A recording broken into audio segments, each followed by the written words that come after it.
Bonsoir à tous et on se retrouve encore pour une petite réflexion sur le couple.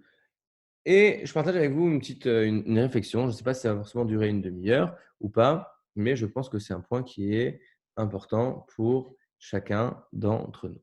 On a parlé hier de la mitzvah de Betzedek Tishpat Avitecha. On a une mitzvah de juger positivement.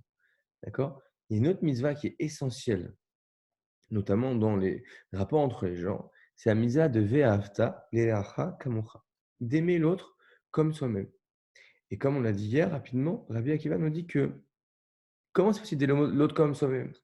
Il n'y a que un endroit, une relation où on peut vraiment aimer l'autre comme nous-mêmes, parce que l'autre, c'est nous-mêmes. C'est quoi? C'est le couple. D'accord? Ishto kegufo. On dit la Gemara, sa femme, c'est lui. D'accord? C'est quelque chose qui est complètement dingue. D'accord? Mais un couple, un homme et une femme sont les deux parties d'un tout. Donc, comme ma femme, c'est moi, alors je peux aimer ma femme comme moi-même. Alors, comment est-ce que concrètement, c'est quoi cette mitzvah de Ve'afta le'acha kamocha? D'accord? Alors, dans la Gemara, d'accord, il y a Hillel qui vient dire, qui lui dit, au lieu, il ne dit pas Ve'afta le'acha kamocha, il dit Ma desanouï alecha, ce que toi tu n'aimes pas, d'accord, ne fais pas à ton prochain. Donc, le premier degré, c'est-à-dire que ce que j'aime pas moi, je ne dois pas le faire aux autres. Alors, ça, c'est vrai pour tout le monde, mais c'est d'autant plus vrai dans le couple. Alors, je sais pas, simplement vraiment une réflexion avec vous, genre, chose simple, mais réfléchissons, qu'est-ce que nous on n'aime pas? Qu'est-ce que nous on n'aime pas? Première chose, un exemple, je sais pas si c'est la première chose, en tout cas moi c'est ce qui me vient à l'esprit, d'accord? Je n'aime pas qu'on me dise des choses dévalorisantes, même si elles disent sur le ton de la blague. J'aime pas, d'accord? Si tu me dis: «Ah ouais, de toute façon, ouais, bah, tu pas le roi du rangement», d'accord? Peut-être c'est dit sur un ton de rigolade, peut-être c'est un truc, je sais pas, ça me fait pas rire. Ça me fait pas rire. Encore une fois, je ne dis pas que je vais vouloir me venger contre toi, et te poursuivre, pendant des siècles, mais j'aime pas. Donc si toi tu aimes pas, tu te rends compte sur toi que tu aimes pas quand on te fait des choses pas bien, qu'on te dit des choses négatives, alors tu dois te dire: «Mais je dois plus jamais faire ça dans mon couple». C'est-à-dire, il y a aucune constellation, aucun moment, aucun truc où j'aime qu'on me dise quelque chose de négatif, quel que soit ce que j'ai fait avant. D'autant plus si j'ai quelque chose à me reprocher. C'est-à-dire si j'ai fait quelque chose de pas bien, qu'est-ce que tu aimes quand tu fais quelque chose de pas bien? OK. Soit qu'on laisse passer, soit qu'on ferme les yeux, soit qu'on dise quelque chose de dire: «Écoute, franchement, ne sois pas triste de ça, vraiment ça arrive à tout le monde, vraiment t'inquiète pas, je sais que tu pas fait exprès, vraiment, il y a pas de problème, cool quoi». Mais tu pas du tout envie qu'on vienne et qu'on prenne ton erreur et qu'on te la mette dans la figure. D'accord? Donc c'est évident ce que je dis, hein, c'est la base. Oui, il y a rien de ce que tu as fait avec, tu aimes ça. Donc la mitzvah de Ve'ahavta lecha kamocha, nous dit Rabbi Akiva, c'est klal gadol batorah, c'est le socle sur lequel toute la Torah repose, veut que si, quel que soit ce qui soit passé avant, jamais dans ton couple, tu as envie de casser l'autre. Tu n'as pas le droit de casser l'autre. C'est- ça n'appartient pas, ça n'a rien à faire là-dedans. Casser l'autre, lui dire t'es un nul, amoindrir l'autre, lui mettre ses échecs devant la figure. Mais pourquoi tu fais ça? Pourquoi tu fais ça? Ah, pourquoi tu fais ça? Parce que malheureusement, très souvent, on a l'impression que les échecs des autres, ça nous permet de nous sentir un peu mieux, sentir nous rehausser. Il y a une histoire, un jour, un rébé qui voit comme ça deux enfants qui sont en train de jouer. Et ils sont en train de jouer au jeu de qui est le plus grand. Ils font la taille. Et à un moment, il trouve, regarde, moi, c'est moi le plus grand, non, c'est moi le plus grand. Il pousse l'autre. Et l'autre, il est parti, il dit, ah, tu vois, c'est moi le plus grand. Le rébé, il dit un truc très bien, il dit, celui-là, il sortira rien de bien de lui. Attends, je comprends pas, c'est un peu dur, c'est un enfant, c'est truc, il joue. Il dit, non. Si il avait fait comme ça, genre c'est moi le plus grand, d'accord, ou comment on fait? Oui, comme ça, c'est moi le plus grand, d'accord. Bon, il veut être plus grand que les autres et il triche un petit peu, c'est un enfant. Mais si il pense que pour être le plus grand, il faut casser les autres, il va rien sortir. Pourquoi? Parce qu'il va jamais essayer de grandir. La Gemara nous dit Kinat sofrim tarbe chorma. La jalousie des sages, elle augmente la chorma. C'est-à-dire que quand je vois quelqu'un qui est sage, le fait d'essayer de le casser, qu'il soit moins sage, ça va pas me rendre plus sage. Les sophrés, les sages, ils vont être plus sages. Donc, quand ils voient un qui est plus sage qu'eux, qu'est-ce qu'ils ont envie? Ça va au contraire l'énergie pour eux se renforcer. D'accord? Donc, le problème, parfois, je vois des gens, j'entends des choses, je me dis, ah, mais Kanebo, vraiment, quel sadique. Waouh! D'accord? J'ai entendu, on a la chance d'avoir, mamash à côté de nous à Tel Aviv, d'accord? Un grand rave, d'accord, qui s'appelle Rav.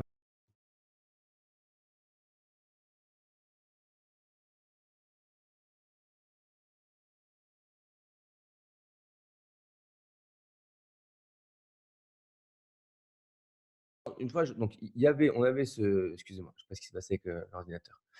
Euh, donc, il y a à côté de nous un grand rave, on a la chance d'avoir un grand rave qui s'appelle Rabbi Chaim Aideles.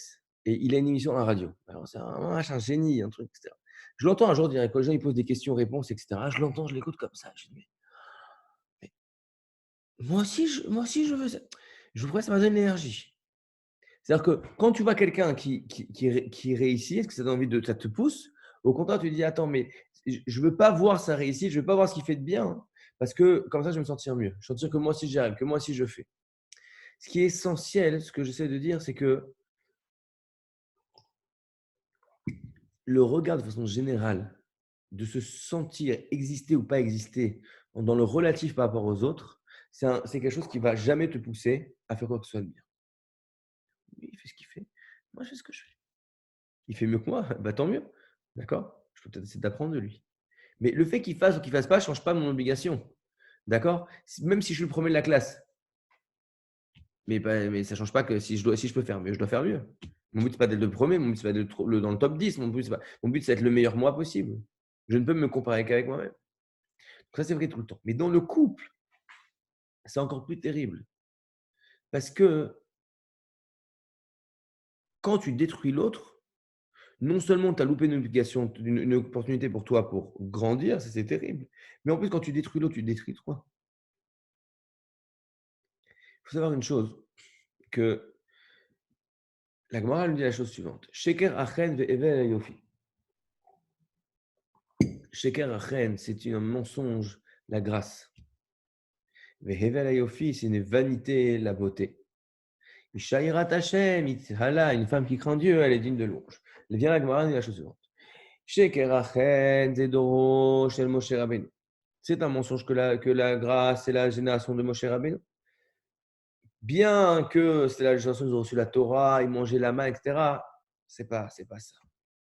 Vehevel Ayofi, et ce n'est que vanité, la beauté. C'est la génération de Chizkiyahu Ameler. Ils étudiaient tous la Torah, ils connaissaient tous, c'était des tzadikim, etc. Non, c'est une vanité, la beauté. Ishaïrat Hashem, là, je veux savoir c'est quoi cette génération qui est digne de louange. C'est la génération de Yanaï. Qu'est-ce qui se passe? Il n'y a pas. Ils étaient tellement pauvres qu'ils dormaient à 7 sous une couverture. Ok, qu'est-ce qu'il y a de bien dans le fait d'être pauvre et qu'ils dorment à 7 sous une couverture? Il dit Rabbi Shmulevitch, il dit parce que pour dormir à 7 sous une couverture, ce n'est possible que si chacun veut que les 6 autres soient couverts. Ils étaient à un niveau où chacun voulait le bien de l'autre. Donc pourquoi je vous raconte cette histoire? Parce que si dans un couple, si on est les deux sous une couverture, il y en a un qui se découvre et que on a une couverture pour deux et que j'essaie de tirer la couverture vers moi, l'autre, c'est pas un pigeon, qu'est-ce qu'il va faire? Il va essayer de se défendre, il va tirer la couverture vers lui et on va se tourner le dos. Et au mieux, il y en a un des deux qui va être couvert et l'autre qui va avoir froid, hein, ou alors personne va être couvert. Mais si quand on se découvre, j'arrive et je lui remets la couverture dessus, c'est sûr que quoi? Qu'il ne va pas en profiter et dire ah super, je vais tirer tout pour moi. C'est-à-dire que lorsque tu essaies de te construire par l'échec de l'autre, par le fait d'amandir l'autre, c'est pas un pigeon. Il ne va pas se laisser faire, il va te rendre l'appareil. Il va transformer ton foyer en une zone de guerre. Alors que si, au contraire, tu as une dynamique, de dire, mais au fond, je ne peux être bien que si toi tu es bien. Je dis à tous les khatanim qui viennent se marier, mais il faut aussi, quand tu acceptes de te marier, tu rentres dans une réalité dans laquelle tu acceptes que ton épanouissement ne peut être rendu possible que par l'épanouissement au sein de ton couple. Ah, c'est pas juste, mais ah, c'est de sa faute, mais moi j'ai. D'accord, peut-être pas juste, peut-être c'est ta faute, tu veux, mais n'empêche que c'est ça que tu as signé pour ça. Donc, de toute façon, toute chose qui sera au prix du mal de l'autre ne peut que te faire du mal, t'amoindrir et te casser et t'empêcher de t'épanouir. Donc, il faut bien que tu comprennes ça. Je n'ai pas d'autre issue que la réussite de nous deux ensemble. Donc, cette chose de Ve'afta l'erecha kamocha, je dois me dire, ce que moi j'aime pour moi, je l'aime pour l'autre. Je dois essayer de réfléchir, qu'est-ce que l'autre aime? Peut-être qu'il n'aime pas exactement la même chose que moi. Moi, j'aime le chocolat, il n'aime pas le chocolat, je ne veux pas qu'on à lui bourrer de chocolat. Mais j'aime avoir des attentions, j'aime qu'on m'écoute, j'aime qu'on me valorise, j'aime qu'on me dise que je suis quelqu'un de génial, j'aime qu'on me demande conseil, j'aime qu'on me respecte, j'aime qu'on ne me saute pas dessus, j'aime qu'on soit poli, j'aime qu'on dise bonjour, j'aime qu'on me remarque, j'aime quand j'ai fait quelque chose, j'aime qu'on se rende compte que j'ai fait cette chose-là, etc. Ce que j'aime pour moi, je dois aussi l'aimer pour l'autre. Et écrit dans Michel Descharim, Alev nimshach achei ha'ma'aseh. C'est-à-dire qu'une personne, même si tu ne le ressens pas, d'accord, même si tu dis oui, mais moi je ne ressens pas le besoin de faire plaisir, fais-lui plaisir. Ce que toi tu aimes, fais-lui. Ce que toi tu aimes pas, tu vas voir quel plaisir tu prends et tu vas voir ce que ça t'apporte et tu vas avoir envie de le faire. Donc, à quel point, je sais que je ne suis pas en train de vous dire quelque chose de révolutionnaire, mais encore une fois, on n'est pas là pour dire des choses révolutionnaires, on est là pour s'arrêter sur des choses simples et y réfléchir. Je vous le dis, moi, là, juste là, j'ai commencé un chiour, voilà, j'ai des enfants, j'ai ma femme, j'ai des trucs, etc. Moi aussi on est confiné à la maison, d'accord? Et moi aussi, j'ai des moments de tension, des moments de ceci, de cela. On va pouvoir peut-être en parler dans les prochains cours. Comment est-ce qu'on gère l'organisation au sein de la maison, d'accord? Mais de se rappeler cette chose-là, Ve'afta l'erecha kamocha. Ce que moi j'aime, alors je le dois à l'autre. Faisons la liste de ce qu'on aime. Venez ensemble, on fait la liste de tout ce qu'on aime, d'accord? Je ne sais pas. On aime que quand on n'a pas envie de parler, on ne nous force pas. Moi, j'aime ça. Pour ça, je me laisser mon espace. J'aime me sentir valorisé. J'aime, quand je parle, qu'on m'écoute. J'aime ne pas me sentir jugé quand j'ai besoin de partager quelque chose. J'aime qu'on me dise bravo. J'aime qu'on me dise que c'est génial. J'aime quoi d'autre? J'aime me sentir quelqu'un de bien. J'aime quoi? J'aime pouvoir me reposer quand je suis fatigué. J'aime qu'on vienne me proposer quelque chose sans que j'ai besoin de le demander. J'aime quand je demande quelque chose qu'on me dit oui, bien sûr, avec plaisir. Ceux-là, je les aime. Ve'aftalech Kamora, c'est ce que toi tu aimes, tu dois le faire pour l'autre, encore une fois. Et c'est comme j'ai dit hier, c'est pas jouer du joli moussard, du coaching, développement personnel. Mitzvah d'Oraita, c'est un commandement de la Torah, une obligation que l'on a. Un jour, un rave, qu'on voyait aller courir pour aller chercher de l'eau au puits pour amener à sa femme. Il est en train de murmurer quelque chose. On a tendu l'oreille et on a dit qu'est-ce qu'il disait? Il dit Ani Mikael Asmi, mitzvah ve'afta lecha kamocha. J'aime la mitzvah, je fais la mitzvah d'aimer l'autre comme moi-même. Moi, j'aime quand j'ai soif qu'on m'amène de l'eau, je suis en train de le faire pour l'autre. C'est-à-dire que quand tu fais ça, tu as Hachem dans ton foyer. D'accord? C'est pas facile. Bémet, c'est pas facile. D'accord? On court, on est surtout quand on est sous tension, quand on est fatigué, etc. Je ne dis pas que c'est facile et qu'on fait tous bien et qu'on fait toujours tout bien, etc. Mais de se rappeler cette chose-là. D'avoir des moments dans la journée, des rendez-vous avec nous-mêmes, on va se dire, attends, j'ai une adversaire, qu'est-ce que j'aurais besoin, moi? Qu'est-ce que j'aimerais? Qu'est-ce qui me fait plaisir? Ah, tiens, je vais le faire ça à l'autre. C'est bête. Mais très souvent, on arrive à ressentir le besoin de l'autre. Et on n'a pas la force, on n'a pas envie. Mais tu vas pas construire comme ça. Tu dois être un lion. Tu dois te prendre ta vie en main. Tu dois t'impliquer. Tu dois faire. Encore une fois, si je vais au niveau le plus basique, si ton couple il va pas bien, tu crois toutes les discussions que tu vas avoir après pour régler, etc. Je crois que c'est plus facile. Une fois, il y a un couple qui m'a appelé et qui voulait divorcer. Je lui dis, écoute, et le mari, il voulait pas faire des séances de trucs, de shalom bayit avec un psychologue de couple, etc., un thérapeute. Je lui dis, pas de problème, mais tu sais une chose. Tu crois que comme ça, d'aller divorcer, si vous allez 10 secondes, tac, tu signes un papier, vous êtes divorcé. Alors dis-toi, toute l'énergie que de toute façon tu dois prendre à divorcer, mais là pour arranger ton couple, quoi, ça fait besoin de divorcer. Donc, et là, on parle d'un cas extrême, mais l'énergie que tu prends à régler des soucis, des problèmes, et tu m'as dit que des choses qui s'empilent, etc., mets-les maintenant pour pas avoir de problème. En amont, pose-toi cette question. Qu'est-ce qui ferait plaisir à l'autre maintenant? Qu'est-ce qui ferait plaisir à l'autre? C'est pas forcément facile. C'est vraiment pas facile. Pourquoi? Parce qu'on a des trucs et lui, il me fait pas, et moi, et pourquoi? Mais je comprends pas. Même si l'autre, il ne fait pas. Disons que l'autre, il fait pas bien. Pourquoi tu ferais pas? Moi, j'ai eu un sentiment, je vous le dis, donc ma maison, elle donne sur un parc. Et je vois toute la journée des familles qui viennent et qui jouent avec les enfants, ils ne respectent pas les trucs du Mistral d'Abrioud, ils sont les uns avec les autres, et l'enfant il va là, il court, ils sont là. Et je dis pourquoi juste nous on est en intérieur, on est là et c'est pas juste quoi. Nous on est les uns sur les autres, on sort pas et nous on est des bons citoyens, et eux ils sont pas des bons citoyens, et ils font pas bien. Et moi je prie pas en minyan alors que tu sais pas imaginer tout ce que c'est pour moi de prier en minyan et je m'empêche pour faire bien, etc. Et eux ils font pas bien. Vraiment. Et après je me dis une seconde. Pourquoi? Parce que eux, si c'est dangereux d'aller prier en minyan, c'est dangereux de sortir. Si eux, ils font pas bien, ils devraient faire bien, mais ça, c'est pas. Moi, je peux rien faire là-dessus. Mais pourquoi? Je vais pas me mettre en danger parce qu'eux, ils font pas bien. D'accord? C'est comme ça. Moi, je fais ce que je peux et que eux, bah, ils fassent leur cheshbon nefesh et qu'eux, ils fassent. C'est-à-dire quoi? Pas parce que ta femme, elle fait pas ça, ou parce que ton mari fait pas ça, que toi, tu dois pas le faire. Pourquoi? Parce que si tu le fais pas, c'est toi-même que tu punis. Oui, mais c'est pas une question de juste ou pas juste.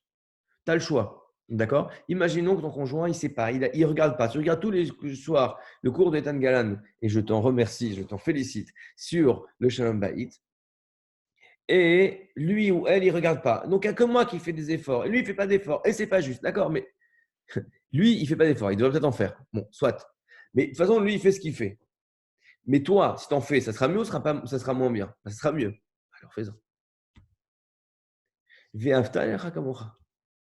Toi, qu'est-ce que tu aimerais? Tu aimerais que même si tu ne fais pas ce que tu as à faire, que même si tu as des manquements, que même si c'est un peu de ta faute et que même si tu as quelque chose à te reprocher, que l'autre il fasse quand même des efforts et qu'il te rajoute. Donc toi, fais-le. Et le premier gagnant, c'est toi. Parce que tu vas voir que quand tu t'impliques, tu vas voir que l'autre il va arriver, il va être là-dedans, il va donner. Les gens ne sont pas des pigeons. Si tu vois l'autre comme un objet de consommation, ça veut dire que je ne veux pas que tu me casses la tête, je veux que tu me donnes les prestations de service dont j'ai besoin. D'accord? Mais surtout, ne me casse pas la tête, d'accord? Un prestataire de service qui vient et qui commence à te dire oui, parce que tu comprends, j'aime pas quand tu me commandes le pain, ça me fait de la peine. C'est bon, tu m'as cassé la tête, d'accord? J'ai pas envie, je suis pas venu pour te faire pour faire un séance de psychologie, je veux juste avoir mon pain, d'accord? Alors, si tu vois ta femme comme un prestataire de service, c'est comme ça que tu lui dis. D'accord. Tu dis, tu te plains, pourquoi tu as des demandes, pourquoi tu n'es pas contente, pourquoi tu n'es pas contente. Ouais, pourquoi t'es pas contente? Tu fais des trucs, je vois que tu fais la tête. Pourquoi tu fais la tête? Ça me dérange, je n'aime pas que tu fasses la tête. Ce n'est pas, c'est pas ta prestataire de service. D'accord? Et cette approche du monde, de dire les gens sont là pour moi, ça te détruit un monde. Parce que si dans l'approche, il dit Rav Dessler, c'est dans ton approche première du monde, tu estimes que les gens sont là pour t'apporter, qu'est-ce que tu peux m'apporter? Eh bien, tu ne peux pas développer en toi un sentiment de reconnaissance. Jamais. Pourquoi? Parce que toute chose que les gens font pour toi, tu estimes au fond de toi que c'est la moindre des choses, vu que le monde a été créé pour moi. Donc, comme j'estime qu'au fond, tu ne fais que remplir ta fonction pour ce pourquoi tu as été créé, au fond de moi, je ne vais pas le dire, mais au fond de moi, c'est comme ça que je me relationne, eh bien, je n'ai pas de raison d'être reconnaissant. De toute façon, tu as fait ton travail. Merci d'avoir fait ton travail, mais je veux dire, faut pas exagérer non plus, quoi. OK? Mais si tu vois un truc de dire: «Mais qu'est-ce que je peux faire pour toi? Qu'est-ce que je peux lui donner? Moi, je veux donner, je suis là pour donner, c'est moi qui donne». Bah, chaque chose que tu vas recevoir, tu vas dire: «Mais c'est pas donné de ça vient pas de soi-même, ça vient pas de soi, mais merci, je sais pas comment te remercier, waouh, merci beaucoup». Je m'attendais pas à ça. C'est-à-dire que dans un coup, je dois être dans un sentiment de dire: «Qu'est-ce que je peux faire? Qu'est-ce que je peux apporter? Qu'est-ce que je peux améliorer?» et cetera. La vie, elle fait que parfois on fait des erreurs, parfois on est fatigué, parfois on n'a pas l'énergie, etc. Mais je dis: «Qu'est-ce que je suis venu faire ici?» Et là, je vais te dire, c'est quoi mon intérêt? Tu es fatigué, ça m'est arrivé, tu es fatigué, tu rentres le soir, tu as truc, là, j'ai fini le cours, etc. Tu es fatigué. Ta femme, elle vient et tu vois qu'elle veut parler avec toi.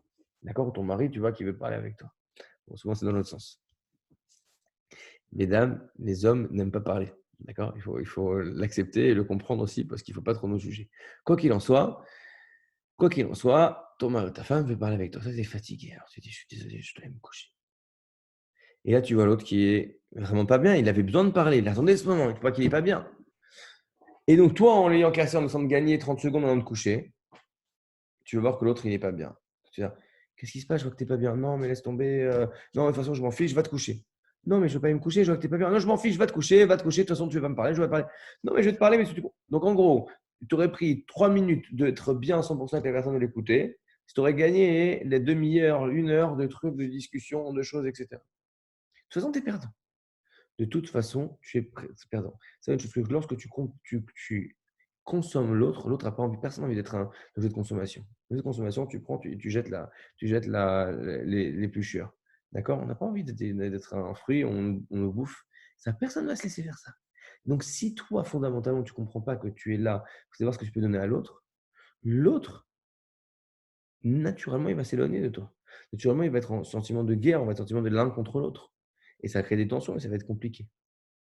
Donc, toujours, je dois me dire, de quoi l'autre a besoin? Qu'est-ce que je peux faire pour lui? Qu'est-ce que je peux faire aujourd'hui pour améliorer la journée de ma femme? Je peux faire aujourd'hui pour améliorer la journée de mon mari. Moi, aujourd'hui, même une fois que tu as dit ça, c'est pas facile. Mais si tu le dis, si même ça, tu ne te dis pas, c'est impossible. D'accord? Donc, c'est pas de dire le secret du couple réussi, que tu fais qu'à chaque seconde de ta vie, tout va être génial. Non, mais au moins commence par ça. Et ça, c'est pas quelque chose que juste je dois te l'apprendre, mais il faut se le rappeler tout le temps.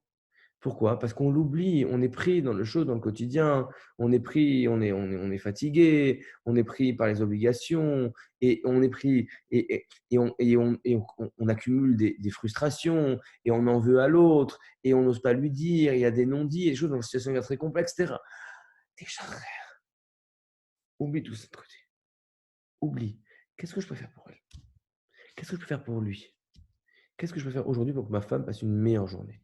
Qu'est-ce que je peux faire aujourd'hui pour que mon mari passe une meilleure journée? Et d'ailleurs, aujourd'hui, quelque chose que je pense est essentiel. Il faut prier pour son conjoint. Il faut prier pour son conjoint. La première chose que tu peux faire pour ta femme, pour ton mari, c'est de prier. Que ta femme, elle soit bien, qu'elle soit épanouie, qu'elle soit heureuse, que ce qu'elle aime, ça marche. D'accord? On dirait un truc de dire, au fond, je m'en fiche de l'autre. D'accord? Je sais pas, tu vois quelqu'un qui est ta femme qui est déprimée. Tu dis: «Ça va, ça va». «Ouais, non, non, mais non, mais ça va, je te sens vraiment pas bien et cetera». «Non, mais laisse tomber, ça n'a rien à voir avec toi». «Ah OK, tant mieux» et tu t'en vas. Je comprends, «Ah OK, tant mieux». Je fais: «OK, mais ta femme, elle est pas bien, même si c'est pas de ta faute. Elle est quand même pas bien». Encore une fois, tous les problèmes de la vie sont pas de ta faute. D'accord? Homme, femme, enfant, d'accord? Mais si l'autre a des problèmes et que tu l'aimes, tu dois dire: «Qu'est-ce que je peux faire pour toi? Qu'est-ce que je peux faire pour l'aider là-dedans?»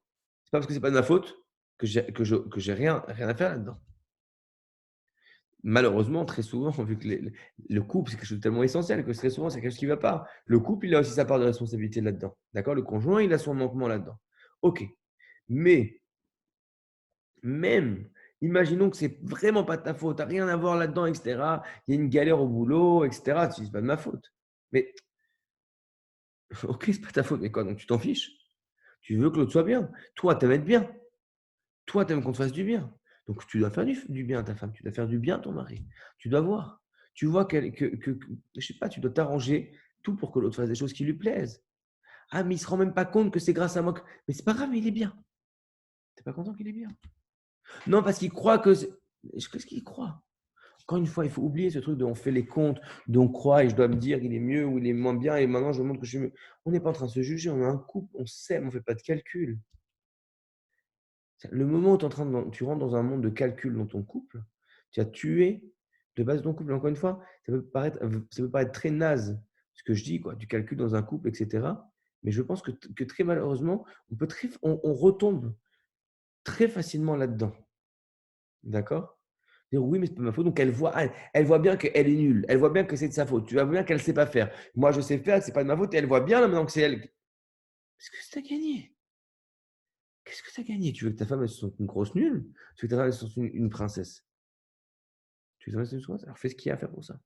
Mais encore une fois, je vous dis, je suis pas en train de vous dire que j'ai toutes les clés et tous les secrets et tout ça, mais je nous rappelle à chacun d'entre nous quelque chose qui est tellement essentiel. Si on fait ça, déjà, on a mis les bases, des choses pour construire, pour y arriver, pour avoir un couple qui est épanoui, pour avoir une famille qui est épanouie, pour avoir l'éducation des enfants qui est épanouie.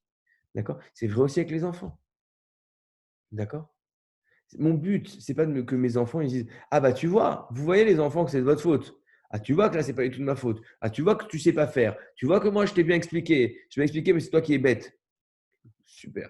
Kola Kavod, génial. Tu es le meilleur éducateur au monde. C'est des enfants qui sont qu'est-ce que tu as gagné? C'est ça que tu veux, dire que tes enfants ils sont bêtes. C'est pas tu veux pas dire que tes enfants ils sont bêtes. C'est pas ça que tu cherches. D'accord? C'est pas ça qui va t'amener des enfants qui vont être épanouis, etc. Quand tu veux le bien de l'autre, tu es pas juste en train de dire: «Mais est-ce que c'est de ma faute? C'est pas de ma faute». Moi, j'aime être en valeur. Je veux que mes enfants ils soient mis en valeur. Je veux que mes enfants ils réussissent. Je veux que mes enfants ils soient bien. Je veux que mes enfants ils apprennent. Donc même s'ils sont lourds, même s'ils sont cassés la tête, même si ça fait ça change quoi? Réponse, ça change rien. Mon objectif quand j'ai commencé à venir m'asseoir avec mon fils ou ma fille pour lui apprendre quelque chose, c'était qu'il apprenne et qu'il progresse, et cetera. Même maintenant, je vois qu'elle est mcheune, comme on dit chez nous, et qu'elle veut pas, et que truc, et je lui cours, et que c'est de sa faute, et tu vois bien. Mon but, c'est encore qu'elle apprenne. C'est pas qu'elle se rende compte à quel point moi je suis génial et elle, c'est une grosse nulle. D'accord? Donc le but, c'est pas de se sentir mieux, d'utiliser les autres comme un outil pour se sentir exister, c'est être quelqu'un de bien, de dire comment je suis quelqu'un de génial. Le but, c'est nous-mêmes de voir qu'est-ce qu'on peut apporter aux gens qu'on aime. Ve'afta l'erecha kamocha. Moi, j'aime qu'on me fasse du bien, moi, j'aime recevoir du bien. Alors, j'aime ces choses-là. Aussi, je sens le besoin et j'ai envie de le donner aux autres. Voilà, ça, c'est la réflexion du jour. Je pense que, comme toutes les réflexions, tout ce qu'on dit de toute façon, ça ne sert à rien. Qu'est-ce qui va servir? Une chose, d'être un point de départ de réflexion pour que chacun d'entre nous, on prenne cette chose-là et qu'on fasse un travail grâce à ça et qu'on le mette et qu'on dit maintenant, demain, comment je vais appliquer ça? Comment je vais, ah, c'est vrai que là-dessus, il y a quelque chose qui ne va pas. Comment demain je vais améliorer ça? Comment je vais me faire? Comment je vais garder ce point? C'est un point qui doit être, allez, on le garde comme ça au-dessus de la tête et il va être notre fil rouge pour la journée de demain. Ah, ce point-là, ça va être notre fil rouge pour la journée de Shabbat. Ça va être pour la journée de dimanche. Chaque chose, on doit avoir un point sur lequel on travaille. Et là, on arrive à se remettre et à revivre ces choses qui sont tellement essentielles pour nous, pour réussir dans notre couple et dans notre famille et dans tout ce qu'on fait dans la vie. Chazak et merci.